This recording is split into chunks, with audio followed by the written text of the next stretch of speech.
How powerful a gospel, how profound a story.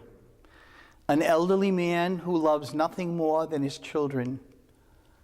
A young son who is sure he knows more than anyone else and decides that it is about time for the world to recognize how cool a character he is.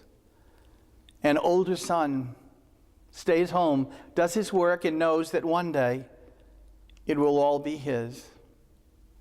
Three characters invite us to reflect on our relationship with God. The young son begins by hurting his father. To ask for your inheritance in the culture of his day is to say, I consider you to be dead. Strange that the father doesn't refuse this request.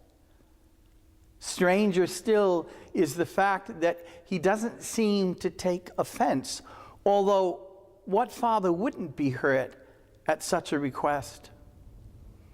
So off the young man goes into the world that he expects to be his oyster. He's great, and he knows he's great. And now it's up to the world to discover this obvious truth. The truth, however, is not that he is great. The real truth is that he is a fool. And so the world plays him like a fool. Using his ego exhausts him of any dignity. He is stripped of his money and his resources. He ends up feeding the pigs. And don't miss the subtle point here. He's Jewish. Feeding the pigs is adding insult to injury. And by this time, he is willing to crawl home. The father is peerless. His love cuts through the insult. So strong is that love that he keeps looking out his window, hoping that the son will return. When off in the distance he catches a glimpse of him, he doesn't wait for the son to crawl back to the front door.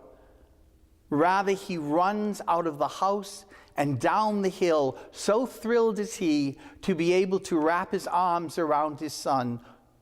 All is forgiven. The matter is forgotten. Better yet, it is celebrated with a feast fit for a king. The older brother, he got shortchanged. He stayed home. He did the work. He toed the mark. No feast for him. Just the day-to-day sweat of his brow that he perceives as a lack of gratitude. What's the key to this story? What explains the younger brother and the older brother? What does one have that the other doesn't? The answer is simple. The reality profound. The younger brother has come to understand that apart from his father, there is only destitution and brokenness. Apart from his father, the flame of love is smothered by the selfishness of his own heart and the world that surrounds it. The older brother never understood how much life depended on his father because he was deluded by his own ability to do it on his own and to bide his time until it was all his. And there's the lesson for us. The parable is meant to teach us that we will only find a home, a true home, when we realize that outside of God's love, we have nothing. Unless we are humble, courageous, or desperate enough to cast ourselves into God's loving arms, we will continue to journey through life, never finding inner peace or true meaning. We will either squander like the prodigal or reflect the smugness of the older brother. And so God waits. God waits for each one of us.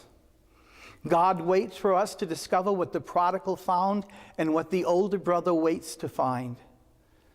That to be with God is to learn that only in God do we find the love and grace that lets us know we are home, and that home will never be taken away from us.